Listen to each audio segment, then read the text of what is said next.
Hey Soul Gardeners, it's Julie Zipper and I'm your Mindful Cruise Director. And this is the question and answer meditation vibration. Here we are, it's our last day of Virgo. And in the future, I'm going to invite you to write in any question that you have. Many of you have, and I so appreciate you turning to me for all your mindful questions, and I'm here to answer them. So if you send me a question, then next month I might choose your question to be here on this show and answer you live. Okay, but for the purposes of today, I just wanted to go over 3 questions that I get all the time, frequently asked questions, so you could say. And the first one is, what is meditation, right? If we're all going to do this, if we're all going to sign up and say, yes, mindfulness is good, mindfulness is great, give it to me now, what is it? Well, I like to say that meditation is simply being absolutely anchored in the now. I go to a place called Agape International Spiritual Center. I almost said church, but it's not really a church. And our Reverend there, Reverend Michael Bernard Beckwith, says meditation is paying undistracted attention to reality. And I really like that one too. But then you take Osho, who is this crazy modern meditation teacher who has since passed on, and he says meditation is our natural state. It's just one that we have forgotten to access. So what I believe about meditation is that it is that natural state, and that we have all accessed it at many different times in our life. Watching that sunset, being with a lover, being with a newborn babe, you know, just that moment when all of a sudden you are not thinking about your laundry list, you are not living the past, you're not worried or stressed or anxious. These are all things that happen in the future or in the past with our thinking. But you're absolutely anchored in the now, and all of a sudden that moment expands. It becomes this timeless realm, and all those stresses just melt away. And also you feel unified. You feel unified with nature, with animals, with people. There's this commonality all of a sudden. It feels rhythmic and harmonious. So that to me is meditation. And if you just touch that space 1 second a day, 1 minute a week, I believe that it can transform your life completely. I know that it did mine. Okay, so now that we have discussed a little bit about what meditation is, let's talk about why should one meditate? Well, there's lots of different reasons, all the way from simple relaxation to deep spiritual adventures and discoveries.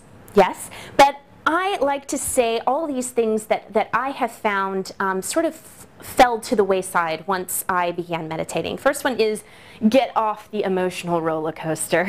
You know, I'm sure some of you do. This whole, like, your day is good if you're feeling really good and things are making you happy, and your day is rotten when all of a sudden something bad happened, right? And you feel sort of a slave to your emotional cycle. Or you could say, you know, get off the drama rama, where if things are going your way, you're allowed to be happy. If things are not going your way, you're embroiled in this huge, you know, why me, victimhood consciousness. All right, so also though, why should you meditate? You get to know your true self. True self with a little lowercase s, which is your ego, your thoughts, your patterns, your habits. Why would you want to know that? Well, because you want to be aware. You want to be an empowered consciousness and say, I don't choose to have that thought pattern anymore. I don't choose to participate in that negative thinking pattern anymore. I don't choose that non-life affirming habit of mine, etc., etc. But also you get to know the true self with a capital S. This is that unified quality that I was talking about in the first question. You get to know that there's actually this huge web and we're all interconnected. You touch that wellspring of peace, love, harmony, joy that is within each and every one of you. We are not disconnected from it. It is within, it's not without. Nobody has it for you. No thing, no success story, no destination has it for you. It's within. And you touch that in meditation. You feel unified. It's impersonal. It's going to be there whether you make good choices or bad choices for yourself. Okay? And then finally, what is not meditation? Okay, meditation is not necessarily erasing your thoughts. Okay? You can still have your thoughts, just watch them. instead of being caught up in the dramatic episode of that thought. Okay? It's also not just sitting there in full lotus like this yogi. You can sit however you want. You can even lie down in your bed if that's what appeals to you and if you don't necessarily fall asleep every time. And also, it's not chanting a foreign mantra necessarily unless that speaks to you. Some of us, it really speaks to us to chant, whether it's a foreign mantra or one in our own native tongue. But it doesn't have to be that for you. You get to choose. Meditation is your mindful oyster. You get to choose the way that works for you.